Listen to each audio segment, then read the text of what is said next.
Innal hamdalillah nahmaduhu wa nasta'inuhu wa nastaghfiruh wa na'udzu billahi min syururi anfusina wa min sayyiati a'malina may yahdihillahu fala mudhillalah wa man yudlil fala hadiyalah. Asyhadu an la ilaha illallah wahdahu la syarikalah wa asyhadu anna Muhammadan abduhu wa rasuluh wa la nabiyya ba'dah. Allahumma fassalli wa sallim ala nabiyyina Muhammadin sayyidil awwalin wal akhirin arsalahu Allahu rahmatan lil alamin wa ala alihi wa ashabihi wa man sara ala nahjihi ila yaumiddin. Amma ba'du. Allahumma subhanaka la ilma lana illa ma 'allamtana wa 'allimna ma yanfa'una wa zidna ilman. Allahumma rabbana atina fid dunya hasanah wa fil akhirati hasanah wa qina adzabannar. Bapak sekalian yang dimuliakan oleh Allah Subhanahu wa taala, kita akan lanjutkan ya kajian tadi sore karena menggantung. Jadi kalau ada waktu kita lanjutkan ke pembahasan dari Sahih Bukhari ya, biar dua-duanya dapat. Tentang surat Al-Qiyamah ya. Surat Al-Qiyamah ini sebagaimana kita jelaskan kemarin ya, adalah surat yang berbicara tentang hari kiamat dari awal permulaan sampai akhir, dari kegentingan dan kedahsyatan hari yang dijanjikan tersebut sampai nasib manusia di penghujung kehidupannya, nasib manusia di akhirnya.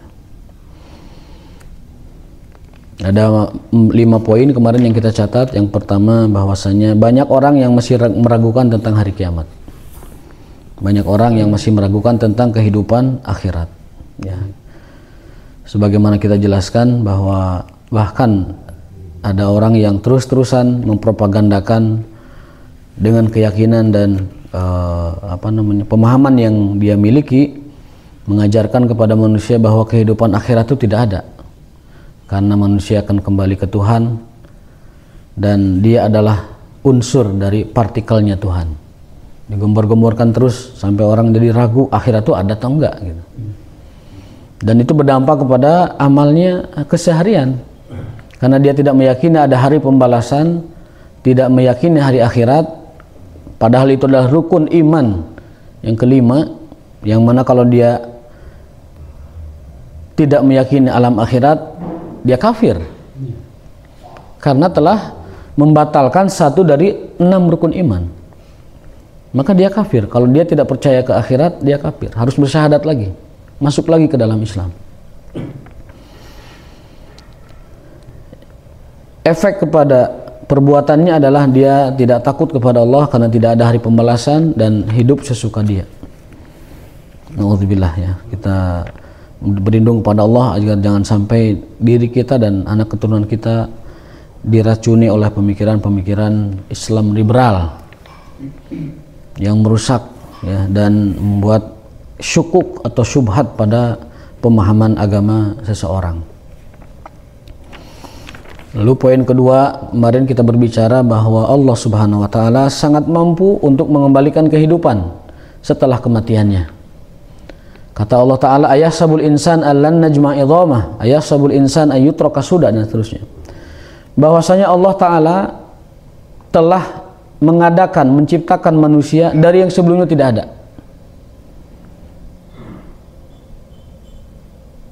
Bahwa menciptakannya kembali, menghadirkannya kembali jauh lebih mudah daripada mengadakan dari yang tidak ada.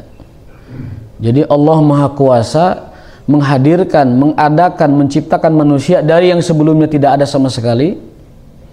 Maka nanti di hari akhirat itu akan lebih mudah lagi mengembalikan dari yang sebelumnya pernah ada. Karena orang Quraisy selalu menantang Rasulullah SAW, wahai Muhammad, jika benar Tuhanmu dapat menghidupkan yang mati, nih kami bawa tulang belulang, coba hidupkan lagi. Dia bawa tulang sakarung, digebrokkan di hadapan Rasul, tolong hidupkan ini. Kalau kau mengklaim bahwa ada akhirat, kau mengklaim bahwa kehidupan akan berulang, hidupkan tulang ini, baru kami percaya. Nah, itu orang Quraisy. Jadi mereka tidak menggunakan keimanan, namun menggunakan pikiran mereka. Disangkanya ini akhir kehidupan, dan kehidupan adalah, dunia ini adalah terakhir dari segala-galanya.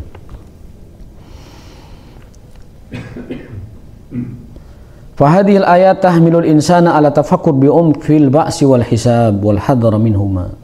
Ayat ini menyuruh kita untuk bertafakur semakin dalam tentang kehidupan akhirat, terutama al-ba'su wal hisab, tentang hari pembangkitan dan hari hisab.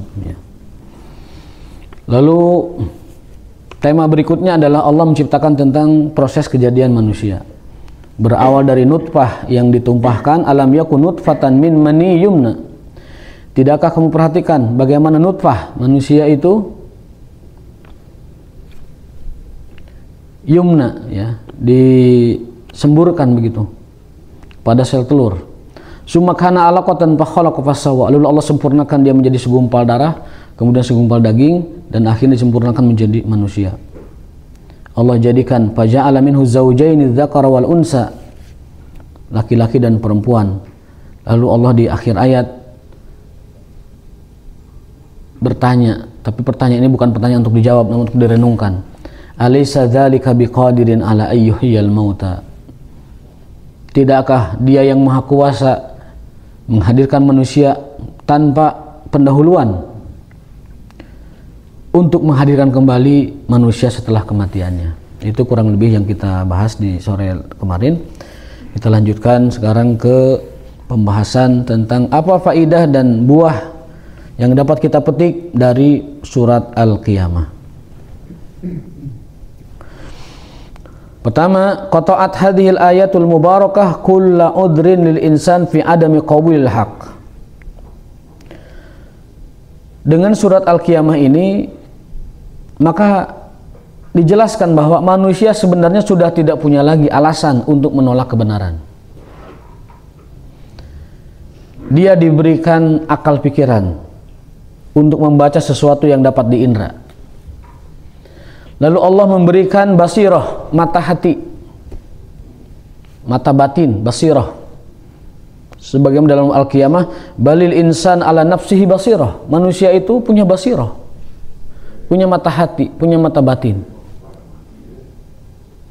Basirah, dia dapat dengan nuraninya melihat sesuatu.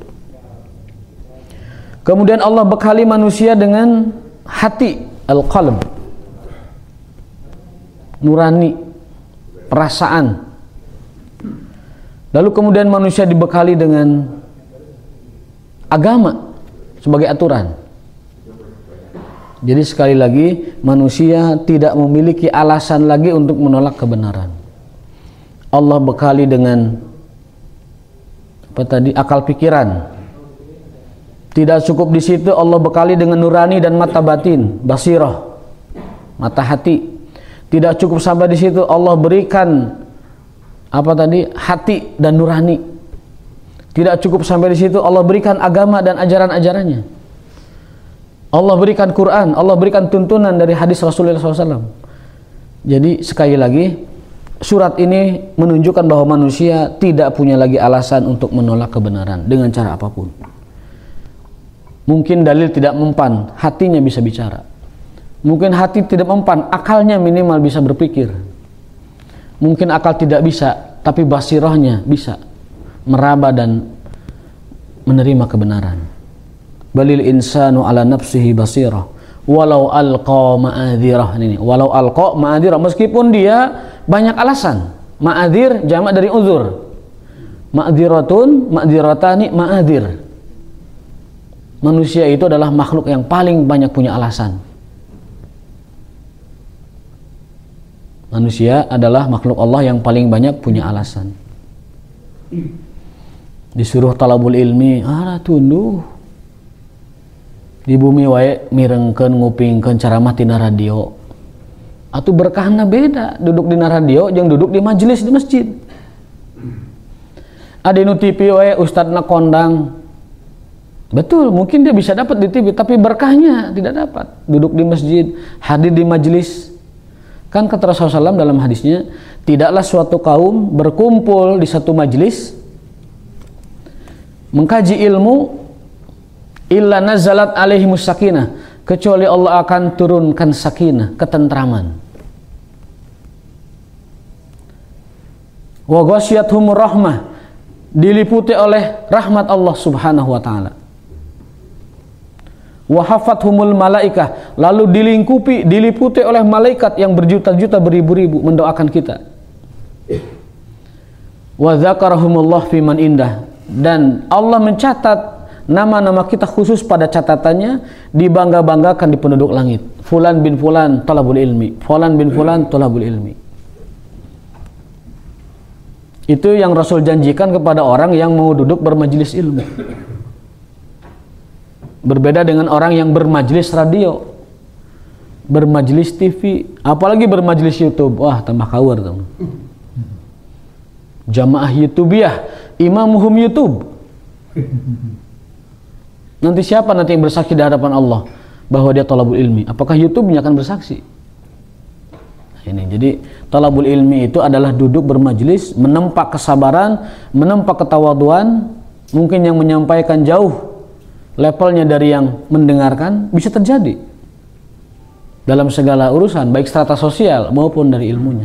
Tetapi dengan ketawaduan, dengan kerendahan hati, dia meluluh lantakan, dia meleburkan ego dan kesombongannya, mendengarkan ilmu, bermajelis, duduk di majelis ilmu.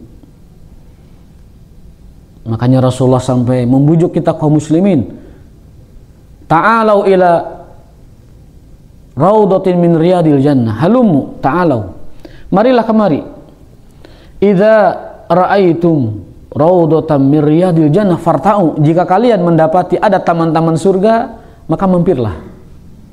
Yang dimaksud taman surga adalah majalisul ilmi, majelis-majelis ilmu.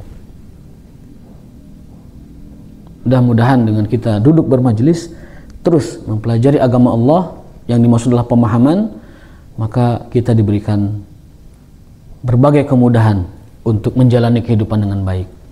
Satu, diberi ketentraman, ketenangan dalam hidup. Yang kedua, diberikan naungan malaikat sampai kita meninggal dunia. Malaikat menyertai dan mengantar kita dan mengatakan, kamu tidak usah khawatir karena yang ke depan akan mudah, dan kamu tidak usah bersedih karena yang lalu tidak akan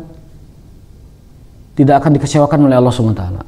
Yang ditinggalkan tidak akan menimpa keburukan, dan kamu yang akan menghadapi kematian akan diberikan ketenangan. Wa absyiru bil jannah, dan bergembiralah dengan surga. Itu kalau kita hidupnya ditemani, dinaungi malaikat. Dan salah satu cara agar hidup kita ditemani, dimenaungi malaikat terus adalah dengan talabul ilmi. Wa hafathumul malaikah wa dzakarahumullah fi man indah, dan Allah akan mencatat kita pada catatan yang baiknya. Bahkan jika Allah menginginkan seorang manusia, seorang hamba diberi kebaikan, tanda bahwa Allah menghendaki seseorang kebaikan padanya, bukan dengan cara Allah memberikan harta, bukan cara dengan Allah memberikan pangkat jabatan, bukan dengan cara Allah memberikan banyak keturunan. Tanda dan ciri bahwa Allah menginginkan kita menjadi baik, Allah menginginkan kebaikan untuk kita dunia akhirat, cirinya adalah saat kita diberikan pemahaman dalam bidang agama. Man yuridillahu bihi khairan, hadis sahih Bukhari, dicatat di semua kitab apapun dalam karangan ulama-ulama Islam, selalu ada semacam sekapur sirih dituliskan hadis tersebut. Man yuridillahu bihi khairan yufaqihu fiddin, barang siapa yang Allah kehendaki menjadi baik, Allah kehendaki kebaikan, Allah inginkan kebaikan pada seseorang, ciri dan tandanya adalah dia diberikan pemahaman agama yang cukup. Tetapi kebanyakan manusia berasumsi dan menganggap bahwa ciri kemuliaan dan ciri Allah menginginkan seorang jadi baik pada hartanya, dan itu disindir dalam surat Al-Fajr. Fa ammal insanu idza mabtalahu rabbuhu fa akramahu wa na'amah fayaqulu rabbi akraman, wa amma idza mabtalahu faqadara alaihi rizqahu fayaqulu rabbi ahanan. Jika dikaruniai rizki, jika dikaruniai oleh Allah berbagai pemberian, jabatan, harta, bahkan keturunan, dia mengatakan Rabbi akraman, Tuhanku memuliakan aku. Namun jika ditimpa sebaliknya, kekurangan pada keluarga, kekurangan pada harta, kekurangan pada jabatan, urusan keduniaan, fayaqulu Rabbi ahanan, Tuhanku sedang merendahkan aku, Tuhanku tidak meridhoi aku, Tuhanku tidak merahmati aku. Ini kekeliruan fatal dalam pemikiran seseorang. Ini adalah kekeliruan yang sangat serius pada prasangka seseorang terhadap Tuhannya. Allah meletakkan keridhoannya, Allah meletakkan kebaikannya pada ketaatan. Dan diantara salah satunya adalah talabul ilmi, dengan diberikan dia pemahaman agama, diberikan dia ilmu tentang agama. Siapa yang Allah kehendaki baik, Allah akan pahamkan agama. Sebaliknya berarti, siapa yang Allah tidak kehendaki kebaikan, Allah tidak sudi memberikan kebaikan kepada dia, tandanya dia dibuat jahil, bodoh dalam urusan agama.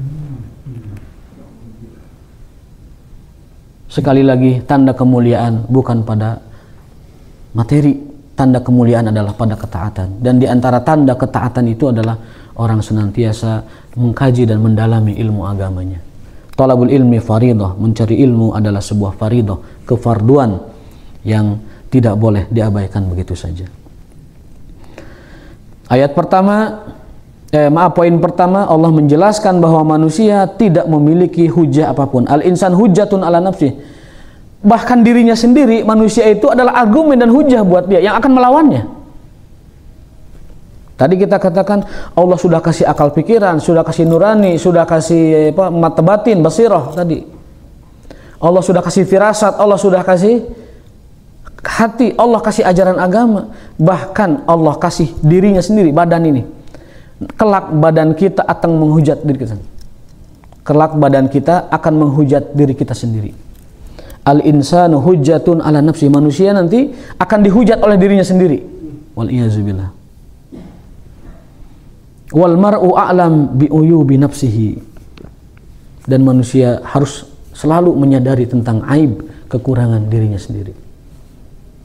Kemarin di dalam kitab Al-Adab Al-Mufrad disebutkan bahwa ada sebuah riwayat keterangan ya, manusia itu kadang melihat cileh di mata sahabatnya dengan jelas, tapi dia tidak melihat gajah di dalam matanya. Bahasa kitanya, kuman di ujung lautan, di seberang lautan dia kelihatan, ya, semut di seberang lautan kelihatan, tapi kuman yang ada di mata dia, gajah yang ada di mata dia tidak kelihatan. Al-mar'u a'lamu bi uyubi nafsi. Hendaklah manusia mengetahui tentang kekurangan dirinya, tidak selalu melihat kekurangan orang lain. Walau alqa ma'adzirah, dan manusia adalah makhluk Allah yang paling banyak beralasan. Disuruh talabul ilmi, aduh nggak ada waktunya, sibuk, yos ngupingkeun di radio wae aya nu kitu. Oh abi mah subuh teh da spesialis khususan kedah ngopi mangga gitu. Kedah di rumah gitu dan lain sebagainya. Ada lagi yang beralasan, aduh sudah tua, sudah tidak bisa memahami pelajaran, ada yang begitu. Nah, janganlah alasan-alasan seperti itu menjadi alasan seseorang untuk meninggalkan kebaikan kepada Allah Subhanahu wa taala. Manusia harus punya optimis. Alaikum bil fa'li, optimis. Menghafal Quran justru saat tua. Para sahabat menghafal Quran saat tua. Dan pada hafal Quran. Menghafal Quran justru saat sibuk. Bukan saat longgar. Orang kalau longgar itu bahkan dia tidak mengerjakan apa-apa. Tapi saat sibuk, kalau punya niat yang kuat, dia akan dimudahkan oleh Allah untuk mengisi hidupnya dengan Quran. Jadi tidak boleh ada alasan tidak bisa, tidak boleh ada alasan tidak mampu. Selama Allah masih memberikan hayat kepada kita, maka kita harus optimis. Apapun bisa kita lakukan. Terutama yang saya maksud adalah perkara-perkara agama. Ya, perkara agama. Kalau perkara dunia, masing-masing lebih tahu urusannya. Ya. Kata Rasulullah SAW, antum a'lam bi umuri dunyakum. Nah, poin kedua dari surat Al-Qiyamah, kalau tadi tema poin, sekarang poin pelajaran. Yang kedua adalah min afdoli naimil jannati an-nadharu liwajhillahil karim. Ini yang belum kita bahas tadi malam. Sesungguhnya nikmat yang paling tinggi dan paling afdol diberikan kepada ahli surga adalah memandang wajah Allah Subhanahu wa taala. Berdasarkan firman Allah taala, a'udzubillahi minasyaitonirrajim, wujuhu yawma idzin nadhirah ila rabbiha nadhirah. Wajah orang-orang beriman kelak di akhirat di surga gembira dan berseri-seri. Nadhirah, bercahaya. Kelak orang-orang beriman wajahnya bercahaya berseri-seri, ila rabbiha nadhirah, memandang wajah Allah Ta'ala. Dan memandang Allah Ta'ala merupakan nikmat terbesar bagi penduduk surga. Ada nikmat bidadari. Kita diberikan 100 bidadari per hari jika mau. Ada nikmat makanan, kita bisa meraih makanan dengan mudah, apapun yang kita inginkan. Fiha ma tashtahil anfus, apa yang disyahwati oleh kita dihadirkan di surga.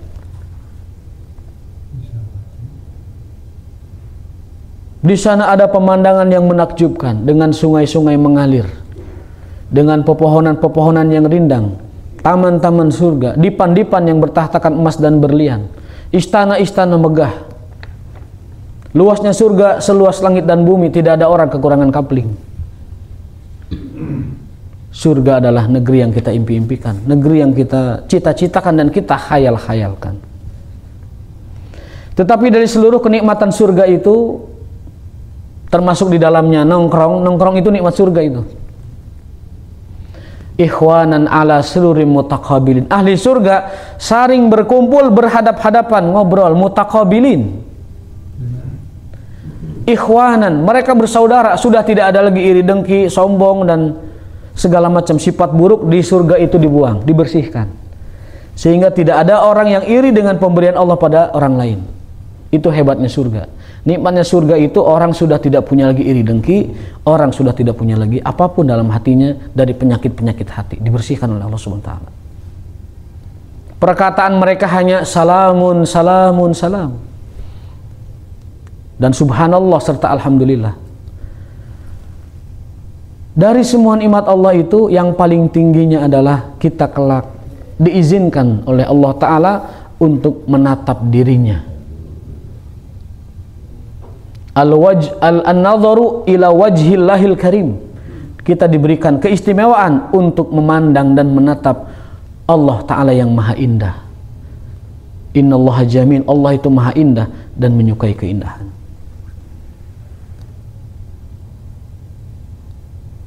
Dan setelah orang diizinkan melihat Allah, maka seluruh nikmat surga yang dia nikmati sebelumnya itu serasa tidak ada apa-apanya.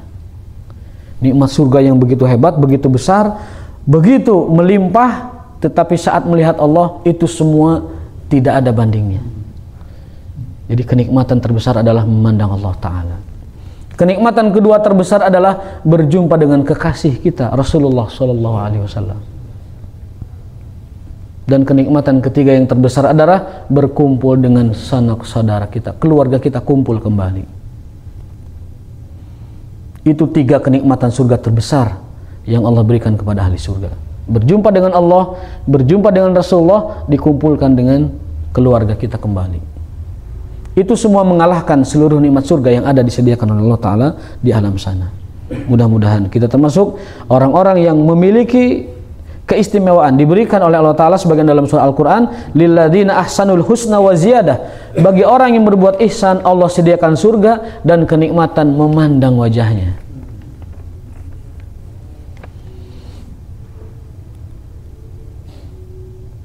Ada amalan sehari-hari yang dapat membawa kita kepada kenikmatan memandang Allah Ta'ala. Apa itu?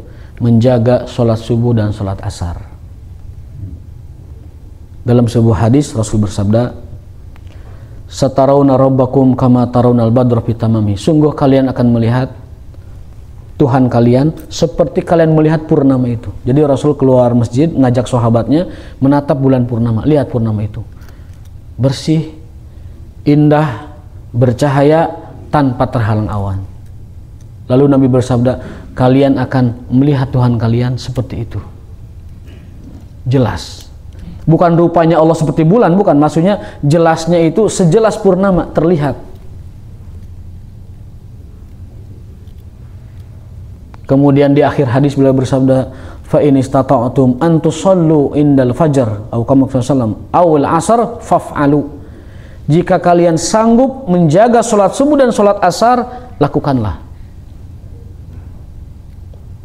Qala ahlul ilmi, para ulama mengatakan ini adalah syarat kita dapat memandang wajah Allah Ta'ala, menjaga sholat subuh dan sholat asar.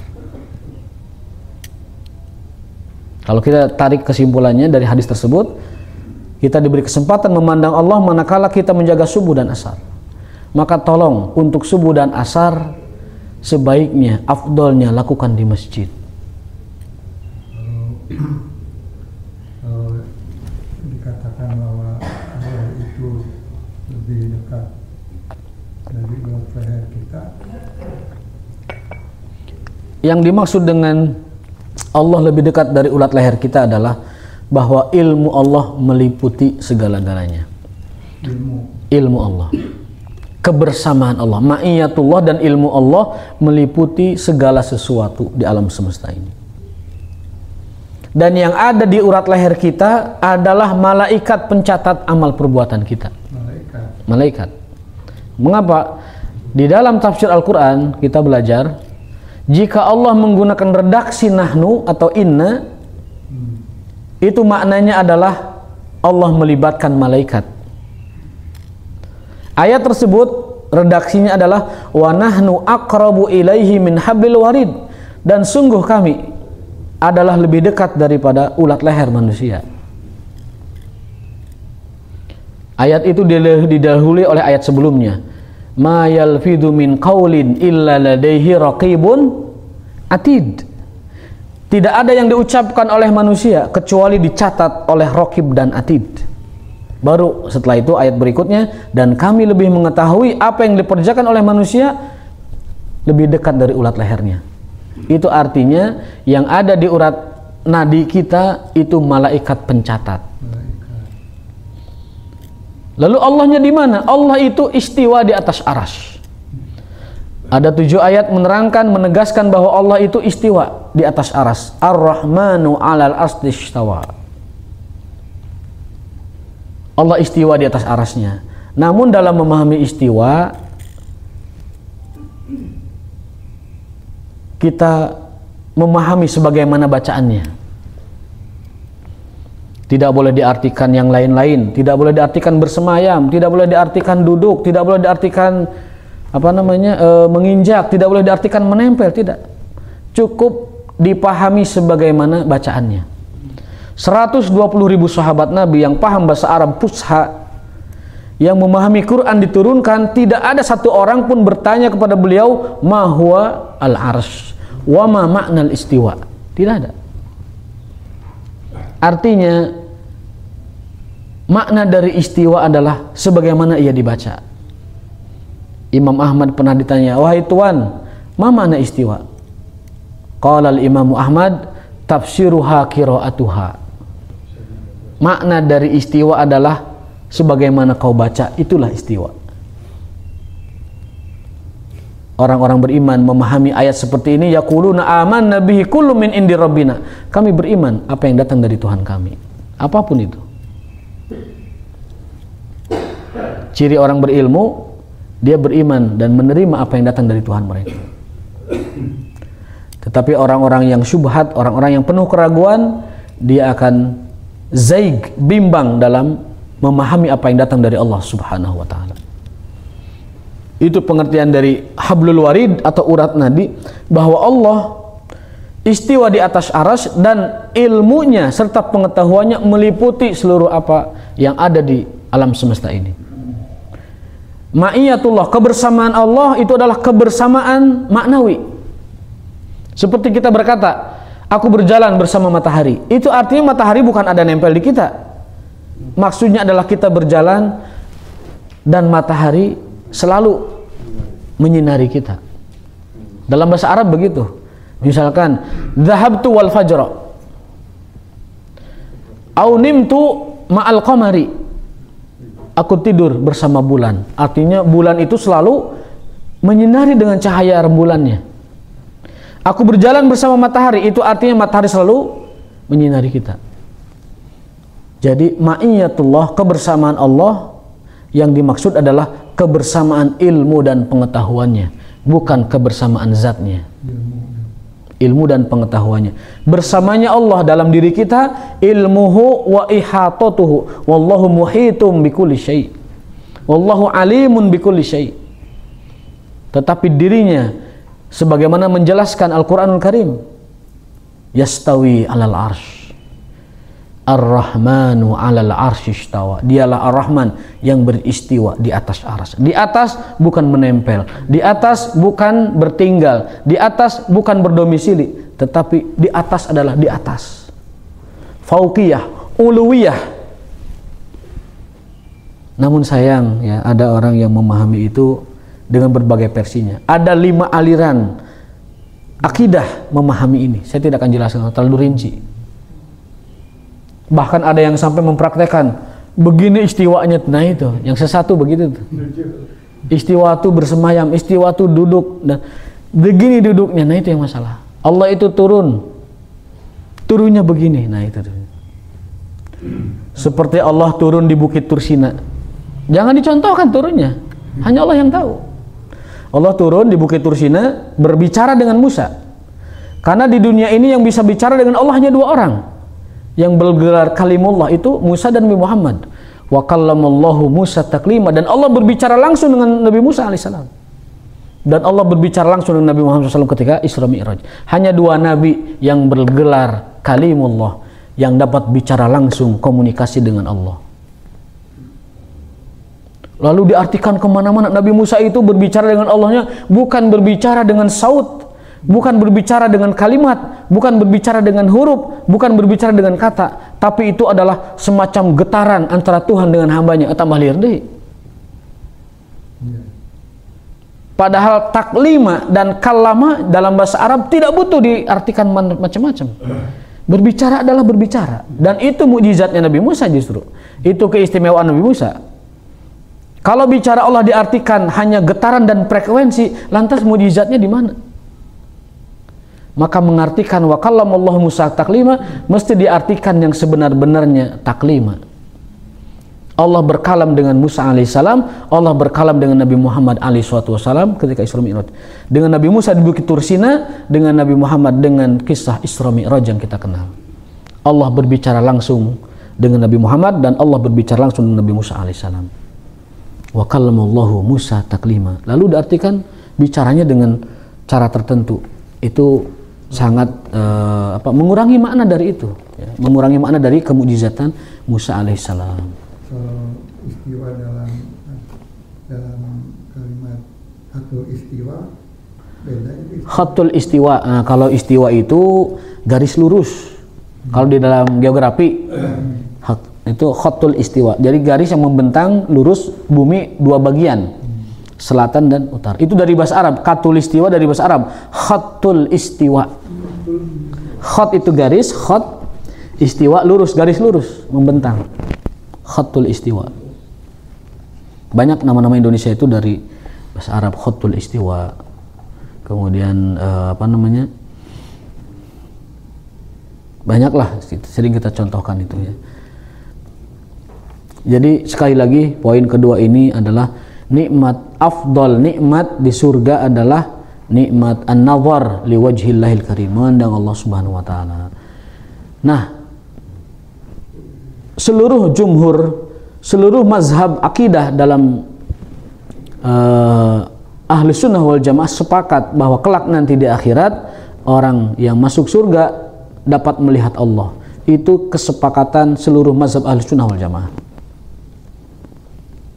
Di hari Kamis lalu kita mengutip perkataan Imam Ghazali yang mengatakan walaqad ruya, telah diriwayatkan dari Nabi alaihi salatu wasallam, dari sahabat ridwanullah alaihim, dari salafus saleh radhiyallahu anhum, annallaha yura fil jannah, bahwasanya Allah nanti yura, dapat dilihat, fil jannati, di surga, wahia a'zam wa akbar nikmatillah li ahlil jannah.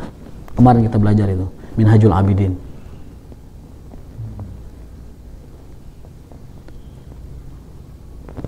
Mudah-mudahan Allah Ta'ala berkenan memberikan kita kesempatan untuk memandang wajahnya yang mulia, memandang wajahnya yang bercahaya, yang maha indah, yang maha baik, yang maha suci.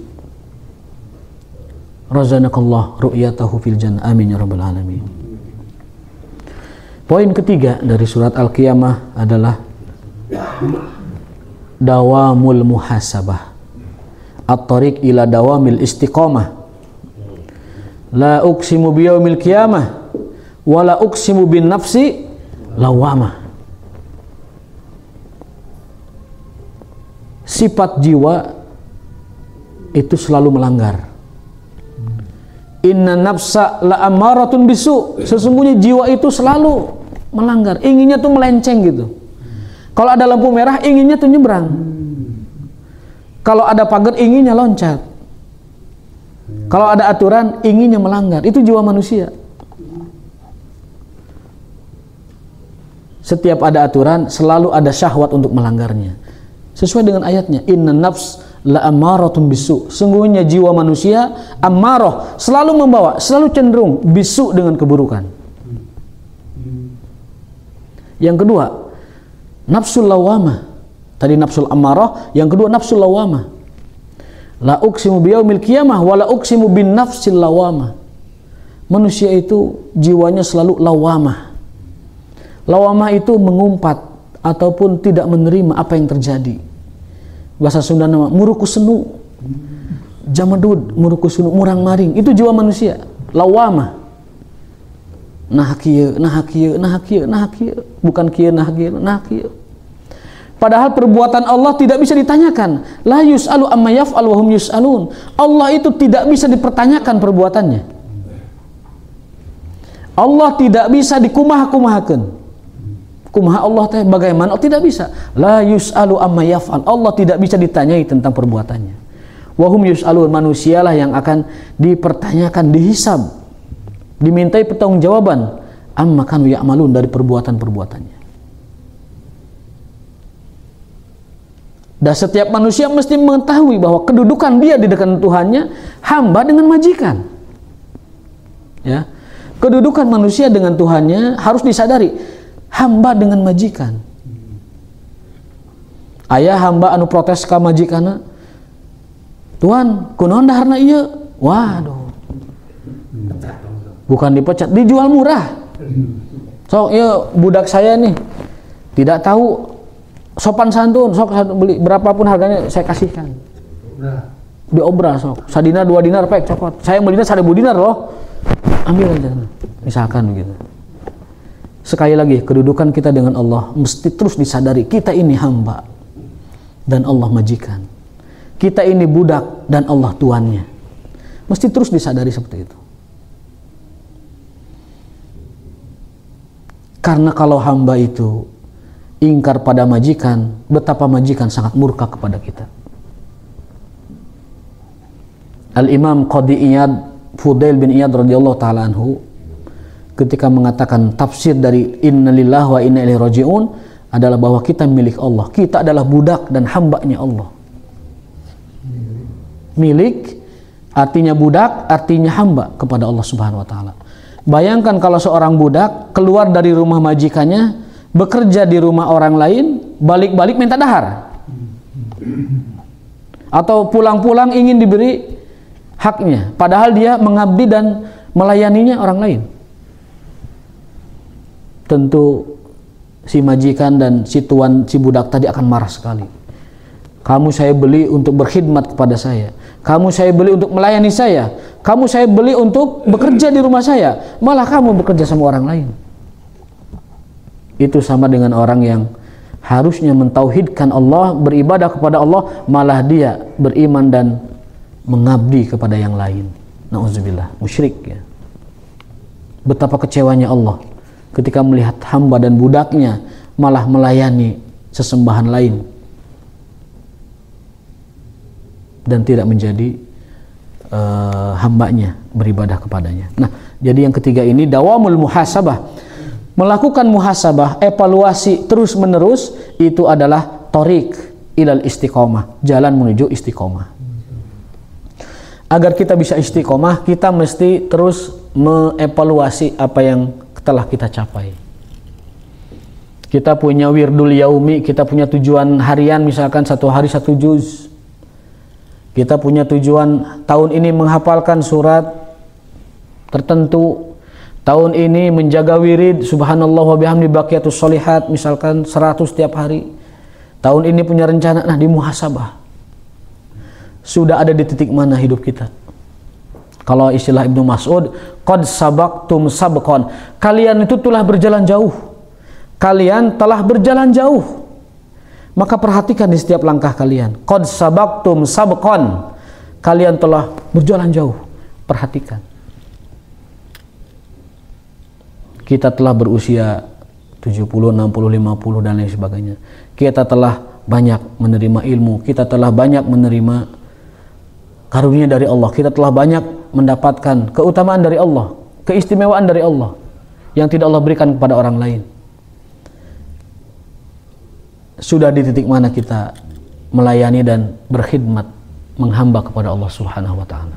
Qad sabaqtum sabqan, maka muhasabahlah. Jadi poin ketiga ini kita selalu disuruh untuk muhasabah. Umar bin Khattab mengatakan, hasibu anfusakum qabla an tuhasabu. Hitung-hitunglah amal kalian sebelum nanti kalian dihitung oleh Allah taala. Wazinu qabla an tuzanu, timbanglah amal kalian sebelum nanti ditimbang oleh Allah taala dengan timbangan mizannya. Lakukan itu sebelum kita diperlakukan seperti itu. Hasibu qabla an tuhasabu, wazinu qabla an tuzanu. Dawamul muhasabah adalah jalan menuju istiqomah. Mudah-mudahan Allah Ta'ala menyelamatkan kita dari nafsul ammarah dan nafsul lawamah.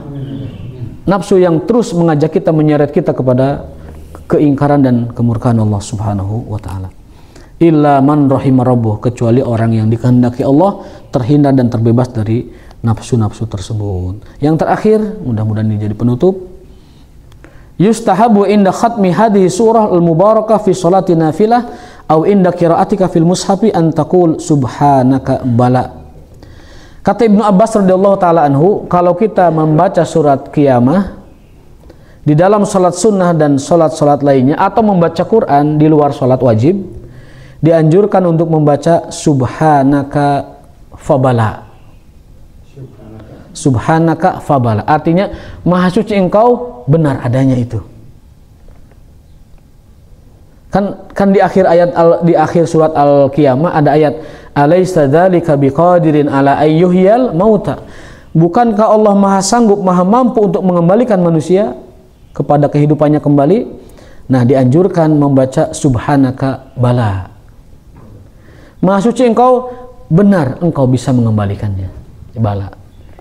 Ini sesuai dengan anjuran yang dulu pernah kita bahas. Kalau kita selesai baca surat Wattini wazzaitun, di akhir ayat ada alaihissallahu biahkamil hakimin. Kita dianjurkan membaca bala wa ana dzalika minasyahidin. Bala wa ana dzalika minasyahidin. Jangan sampai setelah membaca At-Tin wazzaitun malah membaca amin, dan kedengarannya seperti waladhdallin ya. Pernah waktu itu saya mengimami alaihissallahu biahkamil hakimin, ada yang ucap waladhdallin amin, disangkanya itu waladhdallin karena lagi tidak fokus ya. Waladhdallin amin, tapi itu anjurannya adalah alaihissallahu biahkamil hakimin, jawabannya adalah bala wa ana dzalika minasyahidin. Waktu di dalam peristiwa apa ketika Allah mengatakan kadzabta dan sadaqta? Itu ketika dihisab nanti di akhirat. Jadi ulama dipanggil, mujahid dipanggil, qari dipanggil ya. Lalu dia mengatakan bahwa kenapa aku tidak dimasukkan ke dalam surga? Kata Allah Ta'ala, ya karena kamu tidak ikhlas beramal. Saya berjihad untukmu ya Allah. Kata Allah, kadzabta, dusta kamu. Kamu berjihad untuk disebut pahlawan. Lalu satu orang lagi qari, ya Allah kenapa saya digeret ke neraka? Bukankah saya dulu adalah ahlul Quran? Kata Allah, kadzabta, dusta kamu. Dulu kamu baca Quran, menghafal Quran, melantunkan indah suaramu dengan Quran untuk dikatakan qari. Lalu yang ketiga ulama. Ya Allah kenapa saya diseret ke sini ke neraka? Allah mengatakan karena kamu dulu belajar ilmu bukan untukku dan kau mengajar bukan untukku. Kata dia, enggak, saya untukmu ya Allah. Kadzabta, dusta kamu. Kamu belajar untuk dikatakan ulama dan kamu mengajar untuk dikatakan pandai. Di akhirat nanti. Satu lagi dermawan, dalam riwayat lain mutasaddiq, berdermawan. Dimasukkan ke dalam neraka, dia protes, ya Allah saya dulu ahli dermawan, orang yang banyak ngasih, kenapa saya dibawa ke sini? Lalu Allah mengatakan, karena kamu dulu tidak ikhlas memberi. Wala tamnun tastaksir, memberi tapi untuk mendapatkan lebih, memberi tapi untuk niat yang lain agar disebut dermawan. Akhirnya didakwa oleh Allah Ta'ala, dihujat oleh Allah Ta'ala, kamu dusta. Sebenarnya kamu memberi untuk disebut dermawan, untuk disebut orang baik.